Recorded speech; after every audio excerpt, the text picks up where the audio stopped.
Hey, what is going on, everybody? How are you all doing today? I hope you all are having a wonderful and fantastic day today, and if not, hopefully you all will have a better tomorrow. So today, I wanted us to just talk about and discuss the whole power scaling issue in Volume 5, both the pros and the cons, and just certain things around it that has been very noticeable, very obvious, and just things that just need to be talked about and broke down a little bit. So sit back, relax, I hope you all enjoy, and let's go ahead and get this discussion started. So, I'm sure a lot of you have noticed that there have been some consistency issues concerning power levels. And that can be a problem. When consistency levels of power scaling and how it's been established and built up, whenever these sort of things are broken down or they start to fall apart, it becomes a bit of a problem, and everybody notices this because everybody has their own favorite characters. Everybody's going to notice when their favorite character doesn't seem as powerful or is getting outmatched by something that doesn't make any sense.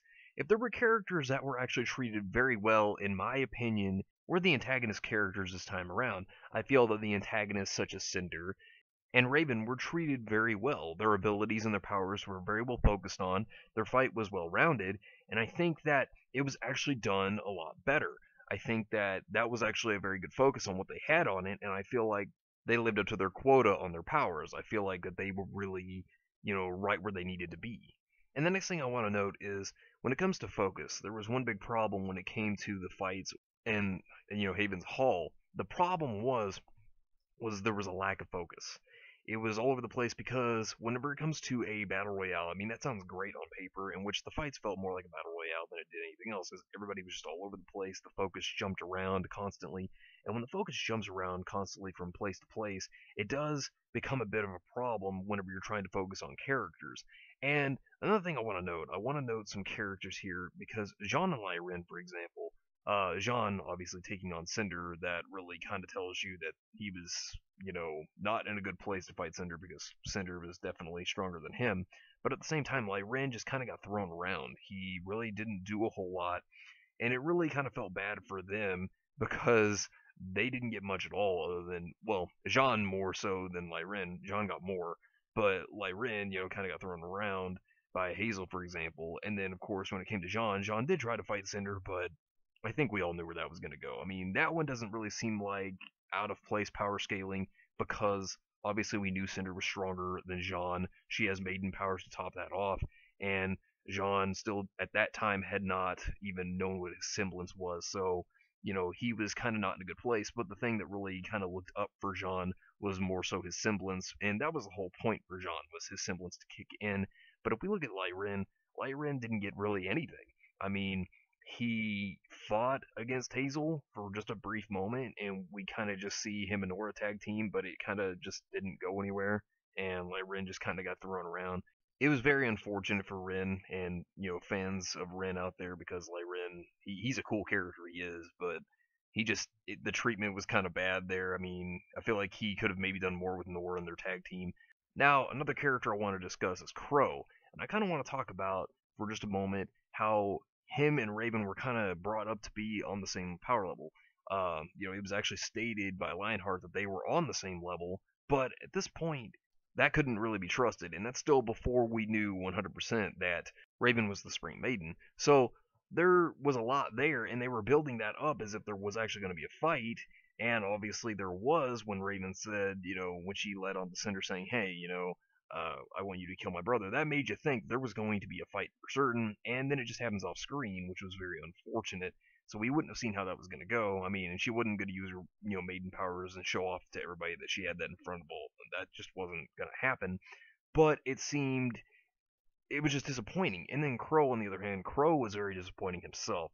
The biggest part to this is Crow felt very underpowered in comparison. Now, I've talked about this before in a previous video, and Crow just seemed very underpowered. He was not as fast as he could have been, and it was very disappointing. It was very disappointing to see how Crow was treated, really.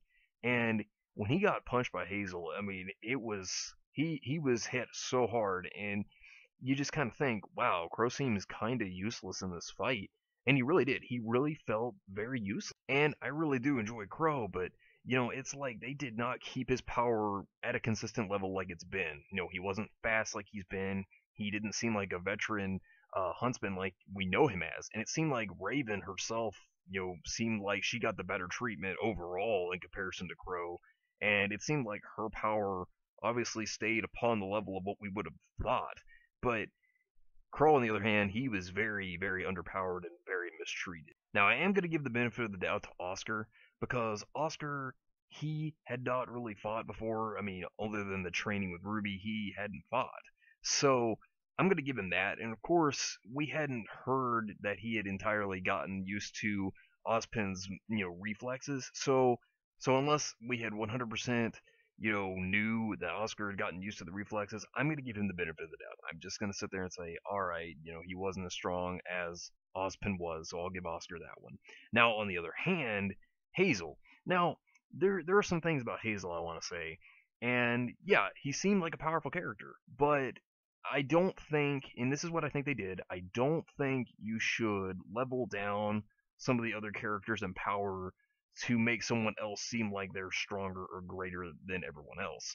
And I really feel like that's what happened. I feel like they were watered down to have Hazel look like this big, bad, strong guy that really has a lot of power and that other people can't very easily stand up to. And I feel like that was a problem there. I feel like he just. I feel like he was brought in at a good power level, don't get me wrong there, but I feel like it just seemed like everybody else was watered down so that he would just look all out amazing because he was being introduced for the first time to actually fight. I mean, yes, he was introduced in Volume 4, but fighting wise, he has not fought before, so that was the first time. But I feel like everybody was nerfed so that he could look amazing. And now, another one I'm going to get onto because we do need to talk about it, even though I've talked about it before, but I'm going to just have a brief little, talk about this one, was Weiss versus Vernal. Now, there were problems with Weiss versus Vernal, and one of them, which I'm sure a lot of people have noticed, is well, when it comes to Weiss, her style was very watered down. It was very nerfed in comparison to how fast she used to be and, all the things she used to be able to do. It was very, very watered down. And it seemed like there was just so much of where Vernal just was strong in areas that she shouldn't have been. I feel like Weiss should have been stronger than Vernal entirely. I feel like, you know, um, Weiss should have just been better. I mean, with the speed that she's had and with defensive ways that she can fight and offensive ways, as well as fighting with dust. That's another thing. She didn't really fight with dust other than make an ice wall. That's about it. And that is a problem I had. And this led on to her almost getting killed because, of her losing her aura and focusing on her trying to summon so much. And, I mean, the summoning's great, but Weiss has never made her style completely based on the summoning. That is the problem. And she could have used her glyphs so much to actually do more than this. And the jumping around part, she could have actually been faster about that since we've seen that actually happen before. So there were a lot of problems with Weiss versus Vernal. And then, of course, looking at RWBY and Yang, there were a couple of problems here as well. Now I'm going to talk about RWBY first. And the thing about RWBY, and here was the problem with RWBY, was she really had a lot of problems with openings. She got attacked and knocked out by Emerald, and it was a problem. Now, I'm not saying RWBY's style is perfect, but I feel like, considering that whenever you're fighting, I feel like you would focus upon your opponent more, and she had that opening to where it just took her out, like, she was knocked out. And, of course, then we had the whole event with the Silver Eyes due to RWBY being afraid that Jean was going to possibly die to Cinder.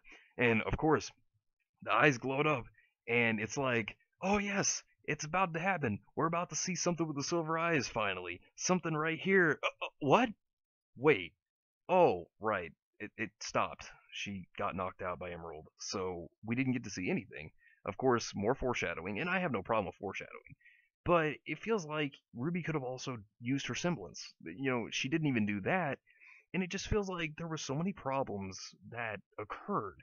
And, RWBY could have actually done better, and I feel like she could have used her semblance to help out, and it didn't happen. And of course, we know that her plan worked, but it was off screen, and that was another problem.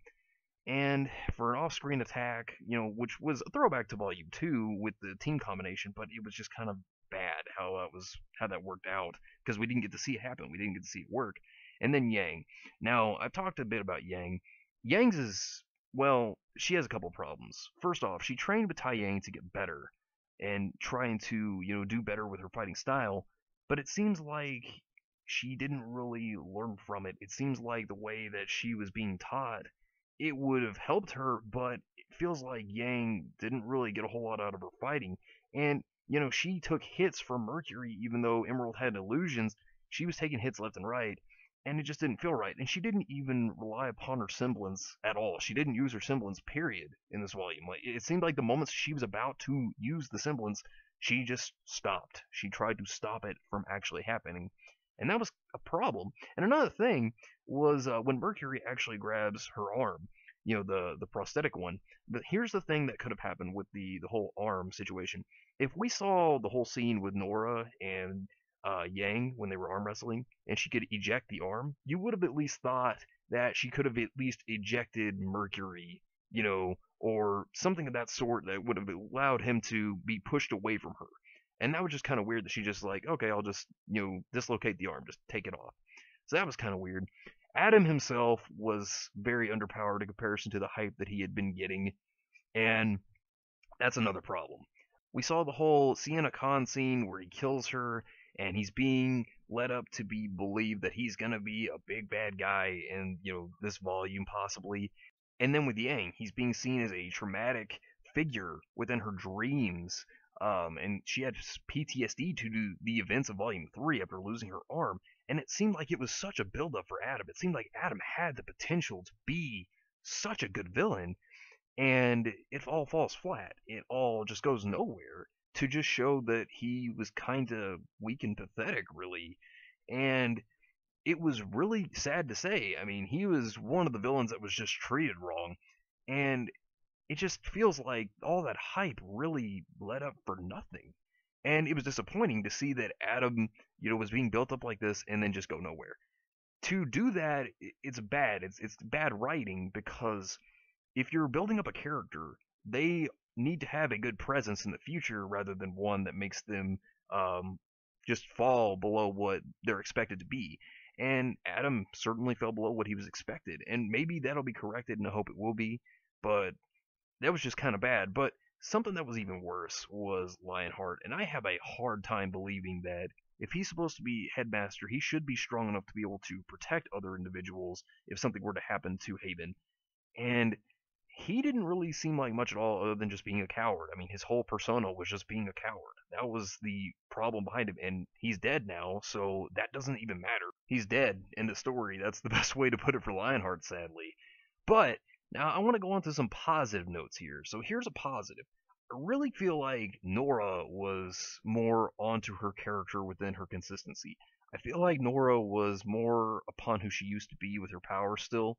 I feel she was kind of the one character that was certainly close to it, because, of course, I feel like she could have used her cannon a little more than just always having it to be a hammer, which would have helped.